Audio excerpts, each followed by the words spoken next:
জানেন তো, মেয়েগুলো তখন বড্ড ছোট। সংসারের 4 জন মানুষের খরচ কম।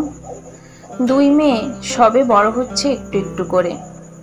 ওদের পড়াশোনা, পুষ্টির যোগান সবটা সামলানো সম্ভব হচ্ছিল না ওর পক্ষে। আচ্ছা বলুন তো, সংসার চালানোর দায় কি শুধুই ছেলেদের? ভগবান তো আমাদেরও একই ক্ষমতা দিয়ে পাঠিয়েছেন। তাহলে দায় শুধুই আমার স্বামীর নয়, আমারও। এই অনুভূতি থেকেই ওর পাশে দাঁড়ানোর জন্য আমার স্টিয়ারিংয়ে হাত দেওয়া। আমার স্বামী আমাকে স্টিয়ারিংয়ে হাত দিতে শিখিয়েছে। রাতে ওর ট্যাক্সিতে আমার শিক্ষার শুরু।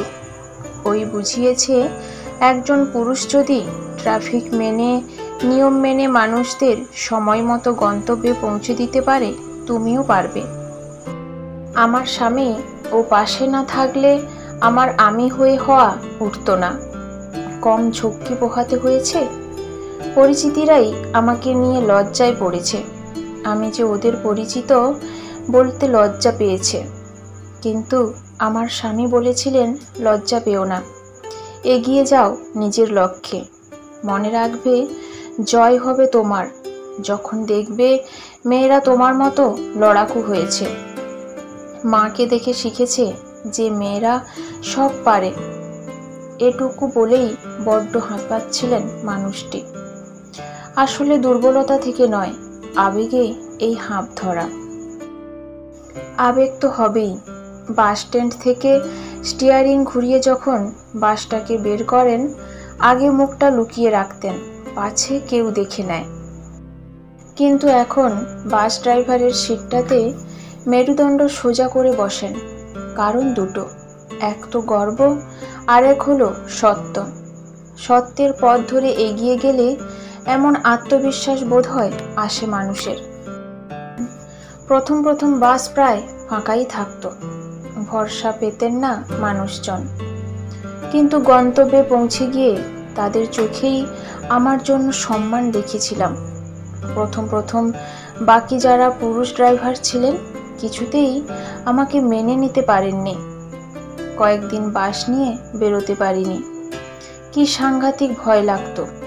কিন্তু যখন বাড়ি এসে মেয়েগুলোকে দেখতাম মন দিয়ে পড়াশোনা করছে, বা ওদের বাবা বলছে, বললাম না তুমি পারবে, এটুকু বলেই আবার গলাটা ভারী। হবে না? আমরা তো বাসে করে সময় মতো অফিস গিয়ে এসিতে বসে টকটক করে কিবোর্ড চালাবো, আর ওই মানুষটা, উনি ঘেমে নিয়ে খুব সাবধানে আমাদের মতো আরও কিছু মানুষের দায়িত্ব নিয়ে অফিসে পৌঁছে দেন।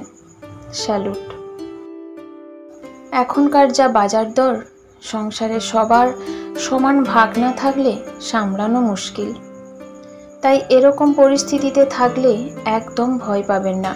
মাথা উঁচু করে এগিয়ে আসুন। ভাবছেন হয়তো লোকে কি বলবে, মেয়েরা কি পরিচয় দেবে। বিশ্বাস করুন, আমি দেখেছি আমার বাচ্চা দুটো কি গর্বের সাথে বলতো, আমার মা বাস ড্রাইভার। চোখ দুটো চিকচিক করতো ওদের। আমরা ভাবি লোকে কি বলবে, কিন্তু লোকজন খারাপ ভাবে না যতটা আমরা ভাবি। এই প্রোগ্রামে আমাকে নিয়ে এসে মহিলাদের অনুপ্রেরণা দেওয়ার কথা বলা হতো না। আজ যেটুকু শুধু আমার স্বামীর জন্য। এতক্ষণ যার কথা বললাম, শ্রীমতী প্রতিমা পোদ্দার, কলকাতার প্রথম মহিলা বাস ড্রাইভার। এই অসাধারণ মহিলার সাথে দেখা হয়েছিল শিপিং অ্যাসোসিয়েশনের প্রোগ্রামে। মন ভরে গিয়েছিল। সেদিন দর্শকের আসনে বসে কেঁদে ফেলেছিলাম। না, ওনার লড়াই শুনে নয়, ওনার আত্মবিশ্বাস দেখে, ওনার সোজা হয়ে দাঁড়িয়ে থাকা দেখে। আরও অবাক লাগছিল ওনার একটা কথা শুনে, যেটা উনি বারবার বলছিলেন, আমার সমস্ত সাফল্যের পেছনে আমার স্বামীর অবদানের শেষ নেই। এতকাল একজন পুরুষের সাফল্যের পেছনে একজন মহিলার অবদানের কথা শুনে এসেছি। আজ অন্যরকম শুনে আরেক প্রস্থ আবেগের কান্না পেল।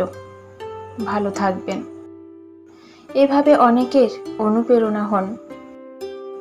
ইচ্ছে আছে একদিন আপনাকে ওই আসনে বসিয়ে আমি আপনার সামনের সিটটায় বসে যাব, শুধু তাকিয়ে দেখব আপনার ক্ষমতাটুকুকে, আর মনে মনে ভগবানকে ধন্যবাদ জানাবো আমাকে মহিলা রূপে জন্ম দেওয়ার জন্য।